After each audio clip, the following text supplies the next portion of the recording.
All right, what is going on, Coda fam? Today we're jumping back into carbohydrates. So number two, we're going to focus on quantities and replenishing what you burn. So we touched a little bit last time on what carbs do when they enter the body, the concept of the glycemic index, how it can increase our blood glucose, and basically what that fuel is used for. So today we're talking a little bit about how we can monitor and regulate that. So again, general approach to carbs here, starting at the base of the pyramid, we want to make sure we're getting enough calories first. Carbohydrates are one contributing factor to that. Then we can start to think about our macronutrient balance. So how do we split out our carbs, fat, and proteins? From there, we want to make sure that we're getting enough of our micronutrients, vitamins, minerals, and then finally, we're going to talk a little bit about nutrient timing, right? So we've built our way up the pyramid, right? We're making the right choices. We're getting enough food. We're focusing on getting the right balance of food for us based on our goals and what our body responds well to. We're making sure we're getting enough of those micronutrients to support vital function. And now we can start to manipulate things like the timing of carbs and the amounts of carbs and those types of carbs to help us achieve our goals better, whether that's performance-based, weight loss-based, mental health-based, a lot of different things we can play with here. So don't be scared by this slide. I'm going to talk a little bit about insulin and glucose. So there are two ways that glucose, blood sugar, gets stored in the body. Primarily, it is stored in the liver and in our muscles. So it is available for us to work. When we start moving, it's going to start releasing some of that stored glycogen. So that way, if you haven't had a banana in 5 hours, you can still perform your CrossFit class. Maybe it doesn't feel ideal, but having a good warm up and starting to release those carbohydrates is really important. Now, like we talked about last time, if I'm eating a ton of sugar and it's driving up my blood glucose, my body's going to say, hey, you're not really doing anything right now, Nolan. You're sitting on the couch, eating ice cream, watching a movie. We probably don't need all this blood glucose right now. So that's when my body's going to release insulin and say, we need to store this. And so some of that will get stored as glycogen again, but a lot of that's going to be stored as fat. So why is that? When we are exercising, our body knows that the exchange of glucose and glycogen needs to happen. So if I'm starting to move around, my body's like, okay, cool. We're using energy. We're going to release it. So that's why doing things like even going for a brief walk or even just standing for a little bit after you've had a meal can really help because it lets your body store more of that glucose as glycogen again.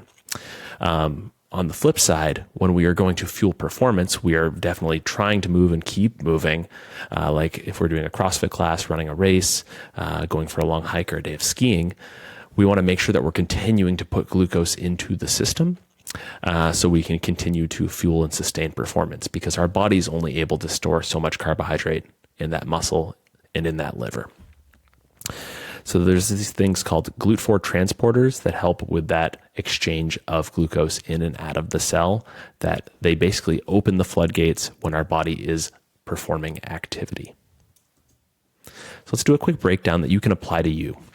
I'm going to use my numbers for an example, but say in a normal day, across my basal metabolic rate and my active energy, I burn 3,200 calories. It's probably a little less than that now. It's maybe about 3,000. And I want to get 50% of my daily calories from carbohydrates, 25% from protein, and 25% from fats. I'm going to shoot for 400 grams of carbs a day, and I need to split that out across the course of the day based on my goals and my activity. So I also know that if I'm taking a 1-hour CrossFit class, I'm probably going to burn around 800 calories if I'm doing, a good hard strength in the beginning, and then we're hitting, a 20-minute Metcon where I'm going hard the whole time. This number would change if I was doing a different activity. If I was sitting on the bike erg for an hour and just pedaling leisurely, I might be at the 400 to 600 calorie range. I want to encourage this because you need to think about how your carbs and the amount of carbs you're consuming is fueling the activity, knowing that if I'm doing a higher intensity activity, I'm going to be burning more carbohydrates. So in that 1-hour CrossFit class, I might be burning 50 to 70% carbs. You don't have to memorize any of this. I just want you to think about the concept. The harder I'm going, the more likely that I am burning carbs. If I'm going a little bit easier or doing nothing, I probably don't need as many carbs. So having that number in mind, though, I can then step back and say, how do I need to refuel from the workout or activity that I just did? So for me, right now, I don't have a goal around weight loss or weight gain. I'm really just kind of in maintenance mode. I'm really focused a little bit more on performance, but I'm not necessarily busy enough that I have to add a crazy influx of carbohydrates to my diet. I really just focus on adding that fuel back during and after my workout to make sure I perform well, and then I replenish glycogen at the end of it. So a normal day of eating, I'm going to have, a smaller amount of carbohydrates in the morning, usually trying to keep those lower glycemic and get them from something like fruit. To me, this usually looks like bananas and berries. Lunch is usually a mix of like rice and veggies or quinoa and veggies. A little bit more carbohydrates, but I try not to eat too much too close to my workout. You guys know that doesn't stay down well for me if I go hard and I have a full belly. Which was why my pre-workout fuel is usually something a little bit lighter and easily digestible.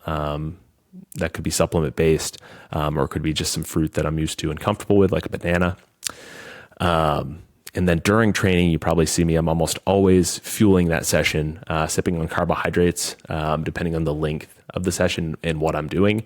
Again, if I'm just popping in and I'm doing an easy aerobic day, I don't need to fuel that.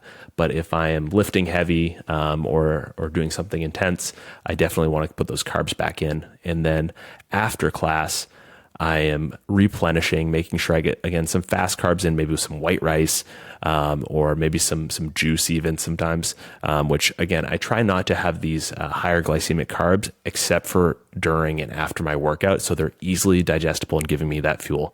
So if we take a look at this 120 to 180 carbs I burned during my hour of CrossFit, you can see that I'm replenishing that through the course of my in-training supplementation as well as my post-workout meal.